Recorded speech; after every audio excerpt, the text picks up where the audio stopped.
အားလုံးပဲမင်္ဂလာပါလူကြီးမင်းတို့ရဲ့ကား CRN ခွေအခုလိုလှုပ်လိုက်တိုင်းတကွက်ကွက်နဲ့အတန်နေပေးနေပြီလားဒီကားလေးကတော့ Bowsy 2007 model ကားလေးဖြစ်ပါတယ်ဘိန်းကလှုပ်လိုက်ရင်လည်းအခုလိုတကွက်ကွက်နဲ့အတန်နေပေးနေတဲ့ CRN ကန်ဘောတော့တွေကျွေပြီးတော့ပြန်ပြင်သုံးလို့မရတော့တဲ့အနေအထားလေးကိုဘုဒ္ဓရအနေနဲ့ပြတာဖြစ်ပါတယ်ကားကအောက်ပိုင်းမစစ်ထားလဲကြာပြီးရေတော့တဲ့တွေလည်းဖြတ်မောင်း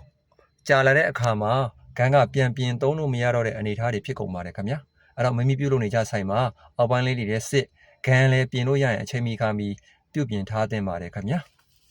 ဖောက်စီကအခုလိုပါဝါဂန်းနဲ့တစ်မျိုးရိုးရိုးဂန်းနဲ့တစ်မျိုးဆိုပြီးတော့ပုံစံတွေနှစ်မျိုးလာပါတယ်ခင်ဗျာအခုကရိုးရိုးဂန်းနဲ့လာတဲ့ပုံစံ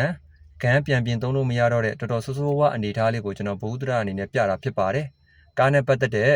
ဘုဒ္ဓရရစရာအကြောင်းအရာတွေကိုအမြဲတမ်းတင်ပေးမှာဖြစ်တဲ့အတွက်ကျွန်တော်ရဲ့အကောင့်လေးကို like and follow လုပ်လို့ရပါတယ်အားလုံးလည်းဘဟုတုဒရရှိကြပါစေခင်ဗျာ